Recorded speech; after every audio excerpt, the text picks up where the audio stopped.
Les dirigeants de l'Union européenne s'entendent sur un deuxième train de sanctions contre la Russie. Le paquet est présenté comme le plus sévère des États membres. Réunis en urgence à Bruxelles, les chefs d'État et de gouvernement ont affiché un front uni contre le président russe décrit comme brutal et irresponsable. Vladimir Poutine a décidé de faire la guerre à l'Ukraine, mais il ne gagnera pas cette guerre parce que les citoyens européens veulent la paix, l'état de droit et la démocratie, comme l'ont clairement montré les citoyens ukrainiens. Plusieurs responsables ont indiqué vouloir frapper durement la Russie et son économie à travers une limitation des transactions financières et commerciales. Parler ne coûte rien. Il faut en finir avec des propos qui ne coûtent rien. Il y a trop de naïveté autour de nous. Je pense que nous devons réellement agir et nous devons réagir de façon décisive.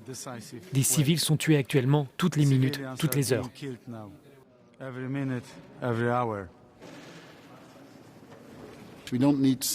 Nous n'avons pas besoin de sanctions qui aboient, nous avons besoin de sanctions qui mordent. Et si les sanctions mordent, elles doivent mordre profondément.